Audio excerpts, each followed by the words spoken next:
We've now got the Molson Coors Pembroke Novice Stakes. It's over 6 furlongs. We've just got 3-year-olds lining up. The first horse we're going to look at is number 2, Palio di Siena for Jamie Osborne. Yeah, looks a sprinter. I don't know what they've been doing, running it over a mile at Wolverhampton. Yeah, certainly, pretty powerful. Saw him early on in the season here, and I thought he shaped well. Looked a future winning, and it's the one that the market's just wanted. I think we've forgiven his last run at Wolverhampton. He's on his toes. Safi Osborne is on board. I'll just let you have a proper look at him. There you are. So the horse behind with 2 handlers is number 4, and this is Marjorie. This horse having her second start after a break for Eve Johnson-Horton. Yeah, filly by Territories, 28-1 for that Windsor debut back on the 2nd of June. Been off 10 weeks since. I just wondered whether the market might give us a few clues, but not particularly well fancied. OK, leave that horse and we can go top left here. And number 3, Jennifer Wren, having her seasonal debut here for Clive Cox. Yeah, the hood goes on for the first time. Nice filly, quite compact and well made, related to 5 and 6 furlong winner Indian Maiden, 5th or 12th on the debut at Newbury. There's 7 winners I think have come out of that race since, and last of 4 when we last saw her. Raced a bit awkwardly, and just wonder whether there has been an issue. She's been off for 389 days. And wearing a hood for this seasonal debut. And then if we move left, just coming up parallel with us now is number 1, which is Magic Boy, who you mentioned at the start of the show. Yeah, we haven't seen him for 8 weeks, and he is a little easy to back, but I thought it was an intriguing runner down here for Nigel Tinkler.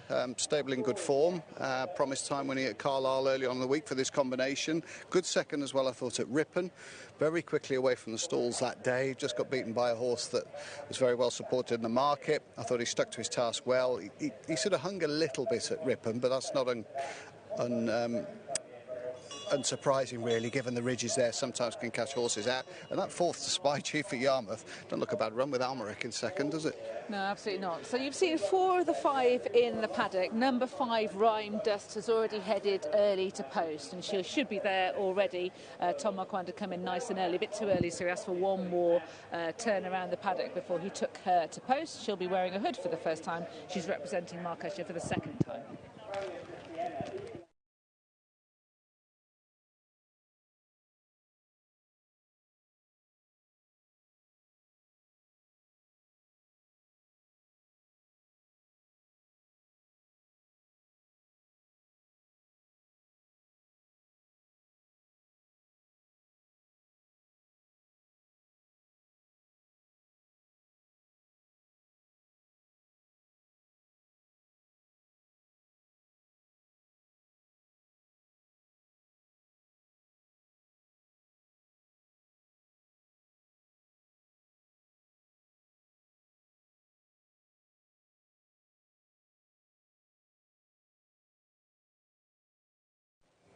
Well, we tried to get a view earlier from Jamie Osborne about Palio di Siena. Now that he's legged up Safi, hopefully he has a clearer view. Odds on, yes you are, dropping down in trip.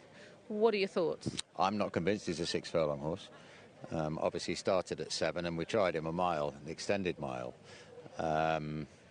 Unfortunately, look, this is a very, very talented horse. Nothing about him really screams sprinter, but he's had a bit of wind surgery. And I think that has been a factor, or the failure of the breathing apparatus certainly in his last run, and maybe in all 3 of the previous ones. There's been a factor to him not really finishing his race. So we thought we'd give this a go. I mean, the fact that we are experimenting and he's odds on. Oof. It nerves you. Well, look, it's not my money, and but obviously people are taking a view. They've seen him run and feel that he looks like a 6 furlong horse. He would have been a very good horse, but sadly that's not going to be the case anymore. So consequently, we're trying this. Okay, that's really helpful. So best of luck. I hope the experiment does work. Let's hope so.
Well, that was a really important interview with Jamie Osborne. Essentially, he's saying that Palio de Siena has a lot of ability, but he thinks he's just got some physical frailties, and that might account for him not finishing off his race. And so he's surprised to see him an odds-on shot, even if the race is quite weak. Yeah, I mean, I look at him as a model.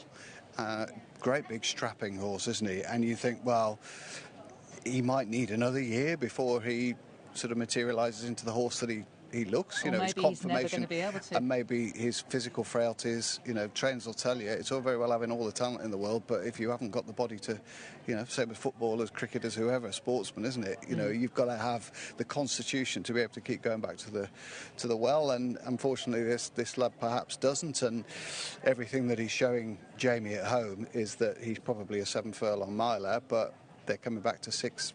Try and give him a chance to do it on one breath almost. Yes, it seems to be, and that seems to be what the view that everybody has taken from the outside. And it's always very interesting, isn't it, that point where you get the sort of inside view of a horse meets the outside look of a horse, you know. Yeah, and look, as analysts, pundits, punters, whatever, we're all very swift to, you know, name a horse as this and name a horse as that, but sometimes it's more of a story. Who is back on turf. And Safi's on board for the first time as well. And hardening up all the while. Was 5-6, now 4-6. Because that Magic Boy is out to 11-4, it's 9-1 bar. So how many players are there despite the trainer's temperance? 4-6. Strong support for the odds-on favourite here, Lydia. Temperance? Jamie Osborne? Oh, you mean words, right. Yes, absolutely. So he did seem to be a little bit more than concerned, you know, surprised. So essentially from the outside you look at the horse and you think he's not getting home, the drop to 6 furlongs perfect. Jamie Osborne from the inside is thinking there's a physical frailty that's not allowing him to finish off the race. This is an experiment trying over 6 furlongs and we're going for it. You know, it might be a weak race, but Magic Boy has shown something, and Rhyme Dust, who we didn't get to discuss in the paddock, also has a mark that's only £3 shy of what Palio de Siena has. Yeah, and has Tom Marquand, and has had that recent run, hasn't she? And she's got the hood on, so there are certain things which would believe that they could be a catalyst to an improved performance from her. It's not as if she didn't show anything at 2 for Tom Ward. You know, she looked a useful type at a certain level then. Magic Boy, the one concern with him is that he's been off for 8 weeks since that promising run last time at Ripon. And that was really promising. Very taken with that. Good speed figure, beaten by an odds-on chance. You know, outrun his odds totally. He's run a couple of times. The finishing speed percentage has always been in and around 100%, so he's been very well ridden. You know, the 4th at Yarmouth was a good run as well, behind Spy Chief, a horse that placed in at Royal Ascot. Almerac, the horse that turned the air handicap into a saunter on soft ground. So, you know, the form stacks up. I'm surprised they're so far apart in the market. Agreed, and Rhyme Dust as well, who's just been a bit too free in what she's shown so far, and maybe that hood is really going to help her. I hope so. It allows her to realise her potential. She was sort of put in around about a 7-2 chance when the markets opened. So to see her 8-1 is, I don't know if disconcerting is the word, but yeah, probably disconcerting. Yeah. Yeah, she showed best on debut, really. That was at Lingfield on the all-weather when trained by Tom Ward. Didn't build on that next time. And she was well backed on those occasions as well, or at least one of those occasions. A little bit, yes. It's an intriguing race, and you know, with the misgivings of the handler as well, with Palio de Siena, you know, for it to be so well backed is interesting. Only one way to find out. And off and racing, Marjorie a little bit slow to stride. The Molson Coors Pembroke Novice Stakes over 6 furlongs. Palio de Siena striding out in front then in the hands of Safi Osborne. Rhyme Dust on the outside in the pale blue.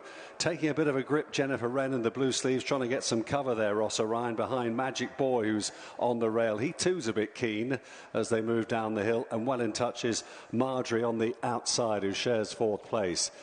Coming down then past the 4 furlong marker, and with just 3.5 furlongs left to cover, it's Palio de Siena who's out in front from Rhyme Dust on the outside. Poised on the rail is the Northern Raider, Magic Boy in the red cap. Marjorie's being driven. At this stage, Jennifer Wren's got a bit of work on. She's been relegated to last place, and as they pass the 2 furlong marker, Palio de Siena is joined now by Rhyme Dust on the outside, and she gets her head in front. Rhyme Dust and Tom Marquand in front and beginning to serve it up now to Palio de Siena, who's trying to respond on the inside. Inside the final 100 yards they come here, and Rhyme Dust is storming home in decent style for the Mark Usher team in the hands of Tom Marquand. Her first win. Palio de Siena in second, Magic Boy, and the other two were held behind them. Rhyme Dust has won for Tom Marquand and Mark Usher. That hood has helped her, and she has seen off in second. Palio de Siena, don't say you weren't told. Jamie Osborne, the trainer, Safi Osborne, the rider, and in third was Magic Boy for Alex Jari and Nigel Tinkler. That horse a little bit keen and also not able to get to the front as Palio de Siena had the legs of him in the early stages. Yeah, really informative race. Intriguing to see how it planned out with the knowledge that we had before the race as well. So fair play to Jamie for, illuminating us all with, the decision to bring Palio de Siena back to 6 furlongs and allowed to bowl along in front. Safi probably did the right thing, got to the front, used his raking long stride to the best advantage, but he just doesn't see out his races at the moment. And, obviously there are those physical frailties which are resurfacing and probably have done again here. You would think so, but also, even on sort of what they'd achieved so far, Rhyme Dust wasn't that far off him. No, and you made a good case for her. And with the hood on and the excellent Tom Marquand in the plate, then you've got enough things to sort of cling to if you fancied her to win a weak race. And all power to the Mark Usher team. They've, I think they had a winner recently, didn't they, in the last couple of weeks? And they followed up here. She looked more straightforward and more tractable, didn't she, in the hood? And she settled quite nicely. I thought it was a pretty swinging gallop, 38 miles an hour, clocked early doors, and she's put the race to bed in good style. Yeah, she's just gone through with it better, able to go through with it better. And the point you were making down in extra, we see horses from the outside and you get theories about them, and also you think that they're not finishing off the race for this reason or that reason, yes. And there can often be a very good reason for Absolutely. it. And as punters, analysts, pundits, we're not always privy to that information. So, plaudits for Jamie for illuminating us. But she's hit the line really strong. I hope the handicapper doesn't see this literally, because obviously she's been a 75 rated horse, pointless. But, it was a weak race, and Magic Boy was probably compromised in third because he couldn't get to the front and dominate, and he'd had those 8 weeks off. Yes, I think particularly that last point as well, I think is pertinent, and he'll be interesting when he goes into handicap. So he has shown enough to suggest that he can be competitive once he does Definitely. get a mark. So in the winner's enclosure, that is Rhyme Dust for Tom Marquand and Mark Usher.